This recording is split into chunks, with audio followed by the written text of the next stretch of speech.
Welcome back to my channel. তো আজকে চলে এসেছি তোমাদের তৃতীয় শ্রেণীর আমার গণিত বইয়ের অঙ্ক নিয়ে। কেমন? আজকে দেখো এই পাতায় লেখা আছে বইগুলো ঠিক মতো সাজিয়ে রাখি। দেখো সুন্দর করে তাকে তাকে বই সাজানো আছে। এবার চলো আমরা পড়ে ফেলি কি লেখা আছে। শ্রাবণী আজ বইগুলো 3টি আলমারিতে সাজিয়ে রেখেছে। তাহলে 1 2 3টে আলমারি আছে। কেমন? প্রথম আলমারিতে রেখেছে 45টি বই।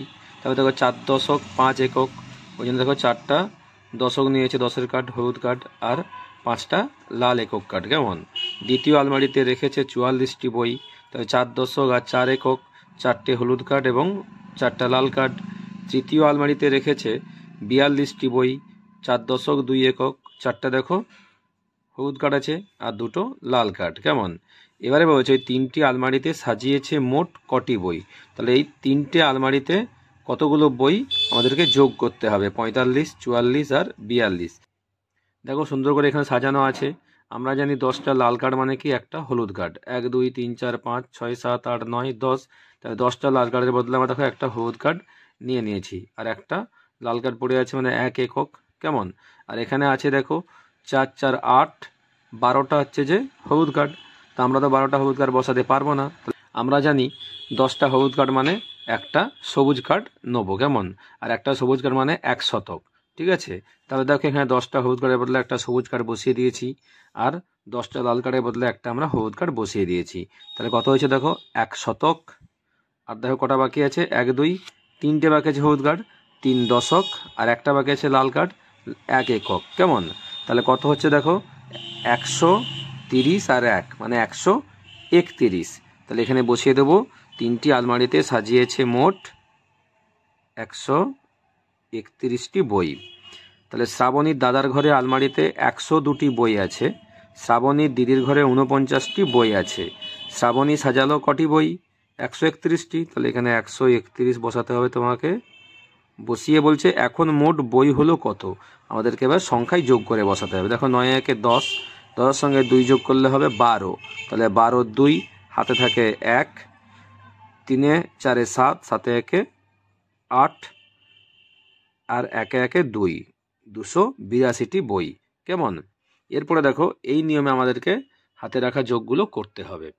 তবে দেখো এখানে আছে 8-এর সঙ্গে 4 যোগ করলে 12, 12-এর সঙ্গে 2 যোগ করলে হবে 14 4, হাতে থাকে 1, 4-এর সঙ্গে 3 যোগ করলে 7, 7-এর সঙ্গে 8 যোগ করলে 15, 15-এর সঙ্গে 1 যোগ করলে হবে 16, 16 6, হাতে থাকে 1, এদিকে কিছু নেই, একটা শতকে সোজা নেমে যাবে 164। এরপর দেখো 4-এর সঙ্গে 2 যোগ করে 6, 6-এর সঙ্গে 8 যোগ করলে হবে 14 4, হাতে থাকে 1, 7-এর সঙ্গে 2 যোগ করলে 9, 9-এর সঙ্গে 1 যোগ করলে হবে 10-এর 0, হাতে থাকে 1, আর 1 1 যোগ করলে হবে 2, 204। এরপরে দেখো 6-এর সঙ্গে 1 যোগ করলে হবে 7, 7-এর সঙ্গে 5 যোগ করলে হবে 12। তাহলে 12-র হবে 2, হাতে 1, 2-এর সঙ্গে 8 যোগ করলে 10, 10-এর সঙ্গে 0 যোগ করলে 10, আর 1 যোগ করলে হবে 11, 11-র 1, হাতে থাকে 1, 1-এ 2 যোগ করলে 3, 3 1 4, 4 1 5, 512। এরপরে দেখো 0-এর সঙ্গে 5 যোগ করলে 5, আর 5-এর সঙ্গে 6 যোগ করলে হবে 11-র 1, হাতে থাকে 1। কেমন? 1-এ 2 যোগ করলে 3, আর হাতের 1 4, 3 1 4। তাহলে এভাবে তোমরা সুন্দর করে এই পাতাটি করে নেবে। চলো পরের পাতায় যাওয়া যাক। দেখো এই পাতায় লেখা আছে আমাদের বাগানে 3টি আম গাছ আছে। এই যে 3টে আম গাছ, কালবৈশাখীর ঝড়ে অনেক আম পড়ে গেছে। কেমন? প্রথম গাছ থেকে 36টি আম পড়েছে, লেখা আছে দেখো। দ্বিতীয় গাছ থেকে 42টি আম পড়েছে, আর তৃতীয় গাছ থেকে 37টি আম পড়েছে। তাহলে ঝড়ে মোট কতগুলো আম পড়েছে আমাদেরকে যোগ করতে হবে। তাহলে চলো যোগ করি। 7-এর সঙ্গে 2 যোগ করলে 9, 9-এর সঙ্গে 6 যোগ করলে হবে 15-র 5, হাতে থাকে 1, এখানে আমি 1 বসিয়ে দিলাম। 3-এর সঙ্গে 4 যোগ করলে 7, 7-এর সঙ্গে 3 যোগ করলে 10, আর হাতের 1 যোগ করলে হবে 11। তাহলে 115টি আম পড়েছে। এরপর দেখো লেখা আছে 2-এর দাগে মিহির বাজারে গিয়ে 160 টাকার চাল, 35 টাকার চিনি ও 8 টাকার নুন কিনেছে। সে মোট কত টাকার জিনিস কিনেছে। তাহলে প্রথমে কিনেছে 160 টাকা, তাহলে বসিয়ে দাও। 160 বসালাম। তারপরে 35 টাকার চিনি, তারপরে হচ্ছে যে 8 টাকার নুন। এবার আমাদেরকে যোগ করতে হবে। 8-এর সঙ্গে 5 যোগ করলে হবে 13 3, হাতে 1, কেমন? 3-এর সঙ্গে 6 যোগ করো, কত হবে? 9, 9-এর সঙ্গে 1 যোগ করলে হবে 10-এর 0, হাতে 1, আর 1-এ 1-এ যোগ করলে 2 হবে, তাহলে 203 টাকা। তাহলে সে মোট 203 টাকার জিনিস কিনেছে, কেমন? এরপর দেখো 3-এর দিকে আছে, স্কুলের রবীন্দ্র জয়ন্তী অনুষ্ঠানে 112 জন ছাত্রছাত্রী এসেছে। আমাদের শিক্ষক আর শিক্ষিকা মিলে 5 জন এসেছেন। 8 জন অতিথি এসেছেন। রবীন্দ্র জয়ন্তী অনুষ্ঠানে মোট কতজন এসেছেন? তাহলে ছাত্রছাত্রী হচ্ছে 112 জন, তাহলে এখানে বসিয়ে দাও 1, 1, 2, 5 জন শিক্ষক শিক্ষিকা আর 8 জন হচ্ছে যে অতিথি। একক ঘর থেকে সবসময় সংখ্যা বসাবে, কেমন? এবার যোগ করো, 8-এর সঙ্গে 5 যোগ করলে 13, 13-এর সঙ্গে 2 যোগ করলে হবে 15-এর 5, হাতে থাকে 1, কেমন? এরপর 1-এ 1-এ যোগ করলে হবে 2, আর 1 করতে 1 নেমে যাবে, 125 জন। তাহলে কি লিখবো? না, রবীন্দ্র জয়ন্তী অনুষ্ঠানে মোট 125 জন এসেছেন।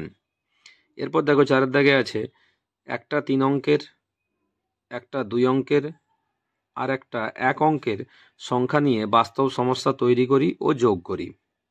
তাহলে আমাদেরকে একটা 3 অঙ্কের সংখ্যা বসাতে হবে। তাহলে আমি এখানে লিখে দিচ্ছি, ধরো 140, আর একটা 2 অঙ্কের সংখ্যা নিলাম 25, আর একটা 1 অঙ্কের সংখ্যা নিলাম 8। আমি যোগ করে ফেলছি, 8-এর সঙ্গে 5 যোগ করলে হবে 13, 3, হাতে থাকে 1, 2-এর সঙ্গে 4 যোগ করলে 6, 6, 1-এ হবে 7, আর 1 করতে 1। এটাকে এবার আমাদেরকে একটা বাস্তব সমস্যা তৈরি করতে হবে, কেমন? দেখো আমি বাস্তব সমস্যা লিখে দিয়েছি। মামা বাজারে গিয়ে 140 টাকার আপেল, 25 টাকার কলা ও 8 টাকার লেবু কিনেছে। মামা মোট কত টাকার জিনিস কিনেছে? তাহলে এখানে লিখে দেবো মামা মোট 173 টাকার জিনিস কিনেছে, কেমন? তাহলে এভাবে তোমরা এই পাতাটা করে নেবে। চলো পরের পাতায় যাওয়া যাক। দেখো এই পাতায় লেখা আছে, পাড়ার অনুষ্ঠানে যাই। 1-এর দাগে আছে, মিতালিদের পাড়ায় এবছরের পয়লা বৈশাখে এক অনুষ্ঠানের আয়োজন করা হয়েছে। সেই অনুষ্ঠানে 46 জন এসেছে, কিন্তু বিশেষ কারণে 4 জন অন্য কাজে চলে গেল। এসেছিল কজন? দেখো 46 জন, 4 দশক, 4টা হলুদ কার্ড আর 6টা লাল কার্ড, কেমন? আর অন্য কাজে চলে গেল 4 জন, তবে 4টা হচ্ছে লাল কার্ড নিয়েছে, ঠিক আছে। এখন উপস্থিত আছে কতজন? দেখো 42 জন হয়েছে, বিয়োগ করতে সংখ্যায় সংখ্যায়। আমাদেরকে দেখো কার্ডে কীভাবে বিয়োগ করে দেখিয়েছে। এখানে 6টা ছিল লাল কার্ড, 4টে দেখো এখানে লাল কার্ড কেটে দিয়েছে, কেমন? নেমেছে দেখো 2টো লাল কার্ড, তাহলে 4 দশক 2 একক, কেমন? তাহলে পয়লা বৈশাখের অনুষ্ঠানে উপস্থিত আছে 4 × 2 = 42 জন। এরপর দেখো লেখা আছে, স্বাধীনতা দিবসে পাড়ার সকলে মিলে একসঙ্গে খাবার খাবে। 158 জন এসেছিল, তাদের মধ্যে 6 জন ঠিক করলো তারা খাবার না খেয়ে বাড়িতে নিয়ে যাবে। দেখো এসেছিল 158 জন, মানে 1 শতক 5 দশক 8 একক। একটা দেখো সবুজ কার্ড, মানে 1 শতক, 5 দশক মানে 5টা হলুদ কার্ড আর 8টা লাল কার্ড, 8 একক। আর খাবার নিয়ে চলে গেল কজন? দেখো 6 জন, তাই 6টা লাল কার্ড। এই 6টা লাল কার্ড দেখো আমরা কেটে দিয়েছি, কারণ কজন বসে খেয়েছে আমরা সেটা বের করব। তাদের রইল কত? 2টো লাল কার্ড, 2টো লাল কার্ড নেমে গেছে, 1, 2, 3, 4, 5, 5টা হলুদ কার্ড নেমে গেছে নিচে, আর একটা সবুজ কার্ডও নিচে নেমে গেছে। তাহলে একসঙ্গে বসে খাবার খেলো কতজন? 152 জন। তাহলে কি লিখবো? একসঙ্গে বসে খাবার খেলো 152 জন, কেমন? তাহলে এর মাধ্যমে আমরা কি শিখলাম? না, কার্ডের মাধ্যমে এবং সংখ্যার মাধ্যমে আমরা এখানে বিয়োগ শিখলাম, ঠিক আছে। তাহলে এইভাবে এই পাতাটি করে নেবে। অবশ্যই আমার চ্যানেলটি লাইক করবে। নেক্সট ভিডিও দেখা হবে, টাটা।